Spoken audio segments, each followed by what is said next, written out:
Next we discuss about the aortic dissection and aneurysms. Aortic dissection क्या होती है, इसके नाम से पता चल रहा है कि एओर्टा की डायसेक्शन हो जाएगी। एओर्टा जो है उसके अंदर टीयर आ जाएगा, टूट जाएगी, डायसेक्ट हो जाएगी। तो इंटिमल टीयर होती है इसमें, ठीक है।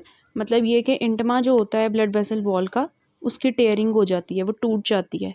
जिसकी वजह से क्या होता है, खुद सोचे, जब इंटिमल टीयर हो जाएगा, इंटिमा जो है वो टूट जाएगी, तो जो ब्लड होगा वहाँ से, वो इंटिमा से क्रॉस करके मीडिया के थ्रू आ जाएगा ना वहाँ पर एओर्टिक वॉल में, वहाँ पे आके जमा हो जाएगा। तो dissection of the blood through the media of the aortic wall, जैसे आपको 7.11 फिगर में नज़र आ रही है कि यहाँ पे देखें कि इंटिमा टूट गई है। उसकी वजह से क्या हुआ है, सारा ब्लड जो है वो कहाँ पे आ गया हुआ है, इंटिमा और मीडिया के दरमियान में, ठीक है। उसके बाद ये है कि हमारे पास इसकी लोकेशन क्या होती है। तो ज़्यादातर जो हमारे पास एओर्टा जहाँ से स्टार्ट होता है ना, प्रॉक्सिमल, उसका जो 10 सेंटीमीटर का पोर्शन होता है, वो बहुत ज़्यादा हाई स्ट्रेस रीजन होता है। अगर वहाँ पे पहले से कोई वीकनेस हो मीडिया की, ठीक है, जो मीडिया लेयर है वहाँ पे प्री एग्जिस्टिंग वीकनेस हो, और वो हमारे पास वैसे ही वहाँ पे बड़ा स्ट्रेस होता है, एकदम से ब्लड इतनी तेज़ी से आ रहा होता है, और पहले से ही वहाँ पे कोई वीकनेस हुई हुई है मीडिया की किसी भी वजह से, तो उसकी वजह से क्या होगा, इजीली वो जो है वहाँ पे डायसेक्शन हो सकती है, इंटिमल टीयर हो सकता है, और ब्लड जो है वो डायसेक्ट करके वहाँ से मीडिया के थ्रू, इंटिमा के थ्रू मीडिया में आ जाएगा, ठीक है, मीडिया और इंटिमा के दरमियान में। फिर इसका कॉज क्या होता है, कॉज इसका क्या होता है, हाइपरटेंशन होती है, ठीक है। और इसके अलावा अगर हम देखें तो इनहेरिटेड डिफेक्ट्स भी हो सकते हैं। कुछ लोगों के अंदर कनेक्टिव टिश्यू का पहले से कोई डिफेक्ट होता है जिसकी वजह से मीडिया उनका ऑलरेडी वीक होता है, और कुछ जो होते हैं उनके अंदर रिक्वायर्ड कॉजेज़ होते हैं, ठीक है, कि वो जो है ना उनकी हाइपरटेंशन होगी, उसकी जैसे मीडिया वीक हो जाएगी और फिर डायसेक्शन हो जाएगी, ठीक है। हाइपरटेंशन की वजह से आपको पता है, पीछे हमने देखा था कि हाइपरटेंशन की वजह से क्या हो रहा था, हाइलिन आर्टीरियोलोसेक्लेरोसिस हो रहा था, ठीक है, जिसमें हमारे पास जो है क्या हो रहा था कि प्रोटीन डेपोजिशन होना शुरू हो गई थी ना बिनाइन हाइपरटेंशन में। और हाइपरटेंशन की वजह से क्या होता है कि मीडिया जो होता है उसकी जो है वो क्या होता है, क्योंकि ब्लड फ्लो जो है वो प्रॉब्लम होती है ना उसमें, तो उसकी वजह से मीडिया की ट्रॉफी स्टार्ट हो जाती है। इन शॉर्ट अगर हम कहें तो हाइपरटेंशन की वजह से मीडिया वीक हो जाता है, जिसकी वजह से एओर्टिक डायसेक्शन जो है वो ईजिली हो जाती है।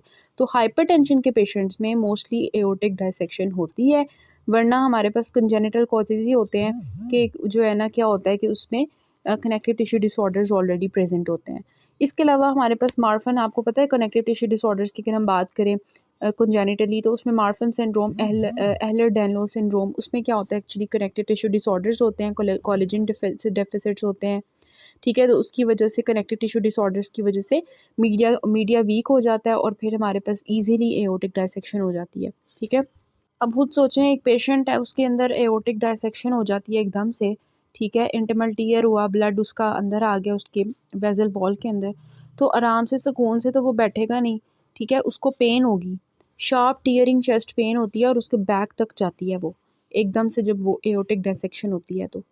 और कॉम्प्लिकेशंस क्या हो सकते हैं इसके, कि हमारे पास जो है ना पेरिकार्डियल टेम्पोनेड हो सकती है।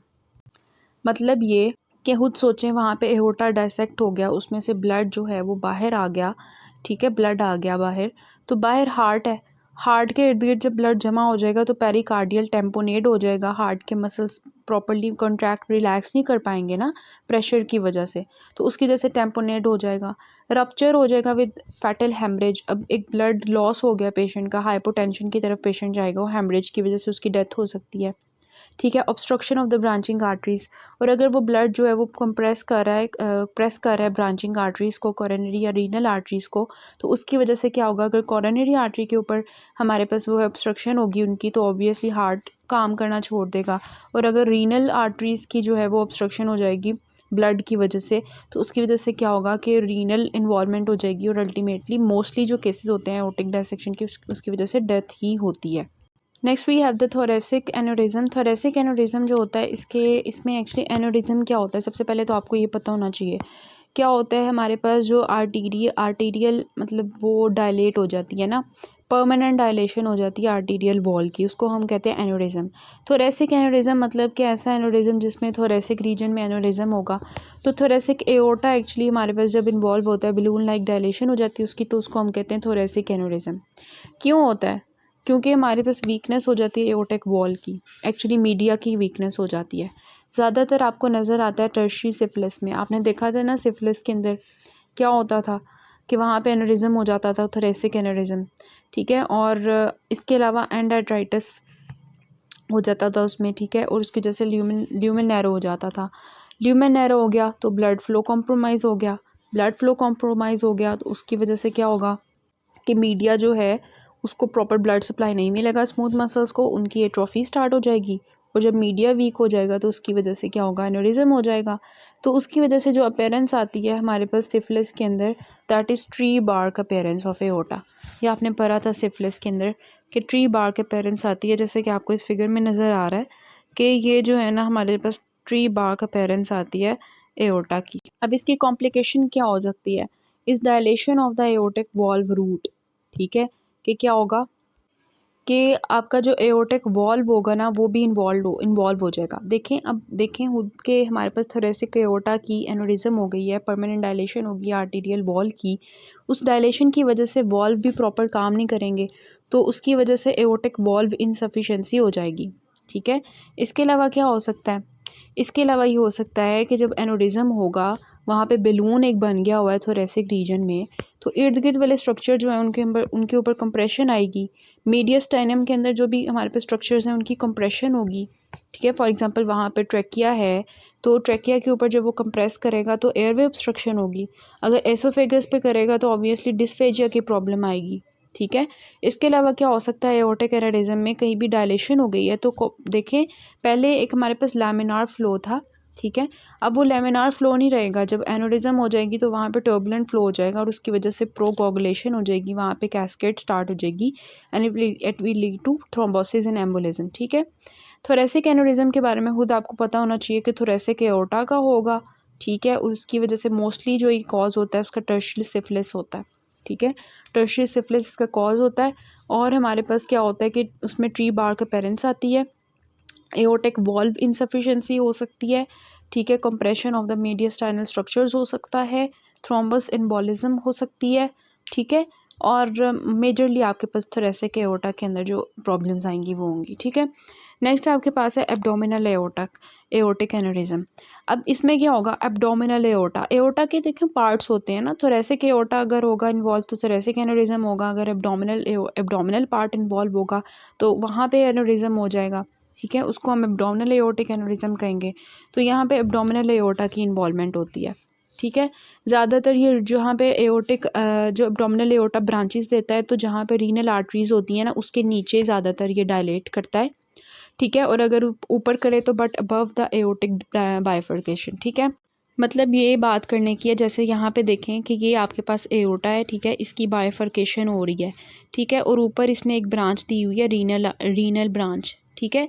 तो अब जब एनोरिज्म होगा ना तो इसका ये देखें आपको नज़र आएगा, कहाँ पर आपको नज़र आएगा, ये रीनल आर्टरी जहाँ पे इसने निकालनी होगी और जहाँ पे इसकी बाइफर्केशन हो रही होगी उसके दरमियान में एनोरिज्म हो जाएगा, ठीक है। तो ये हमारे पास इसकी साइट होती है ज़्यादातर एब्डोमिनल एनोरिज्म की, ठीक है, रीनल आर्टरी और हमारे पास बाइफर्केशन के दरमियान। और ज़्यादातर जो है ये आर्थरोस्क्लेरोसिस की हमने कॉम्प्लिकेशंस में देखा था कि एनोरिज्म फॉर्मेशन होती है, तो मोस्टली जो एब्डोमिनल एओर्टिक एनोरिज्म होता है वो आर्थरोस्क्लेरोसिस की वजह से होता है, ठीक है।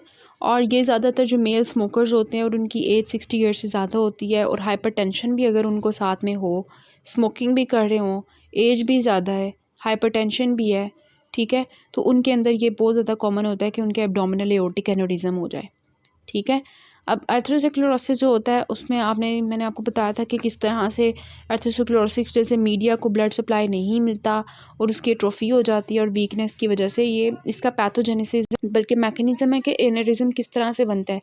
तो पूछा जाए किस तरह से बनता है तो कोई भी ऐसी वजह जिसकी वजह से मीडिया जो होती है वॉल, ठीक है, जो वॉल होती है उसकी वीकनेस हो जाए, वो हमारे पास कंजेनिटल भी हो सकती है और एक्वायर्ड भी हो सकती है, ठीक है। इन शॉर्ट उसकी जो है ब्लड सप्लाई कॉम्प्रोमाइज़ हो जाएगी, वो एट्रोफिक हो जाएगी, ठीक है। और स्मूथ मसल्स जो हैं उनकी वीकनेस हो जाएगी मीडिया की, तो उसकी वजह से एनोरिज्म फॉर्मेशन हो जाती है, ठीक है। और हमारे पास जो पेशेंट होता है उसके अंदर पल्सेटाइल एब्डोमिनल मास शो होता है, ठीक है। ऐसा मास जो पल्सेटाइल मतलब पल्स की तरह ना ऐसे ऐसे हो रहा होता है, पल्स की तरह, मतलब जैसे एक पल्स होती है ना, ज़्यादा कम इस तरह वो हमारे पास एब्डोमिनल मास होता है पल्सेटाइल, और ऐसा ऐसा ग्रो करता जाता है।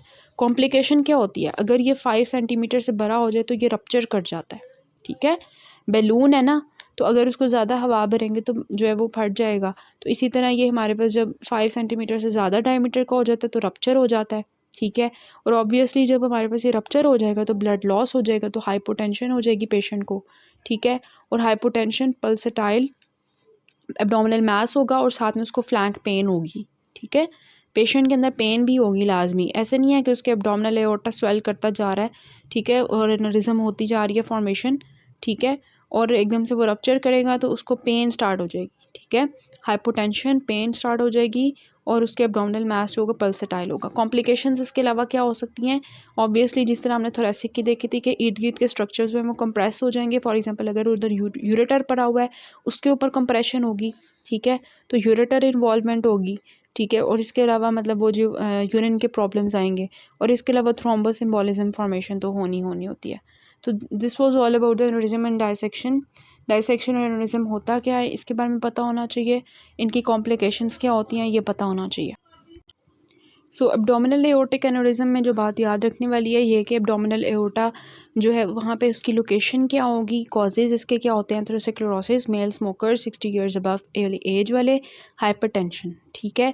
इसकी मैकेनिज्म कैसे होता है, किस तरह से ये बनता है, और क्लिनिकल फीचर्स पेशेंट के साथ क्या हो सकते हैं, कॉम्प्लिकेशंस क्या होते हैं, इसके रप्चर हो सकता है, उसमें फ्लैंक पेन होगी, हाइपोटेंशन होगी, और यूरेटर और इर्द गिर्द वाले स्ट्रक्चर्स जो होंगे वो कंप्रेस हो सकते हैं। So this was all about the aneurysms and dissection.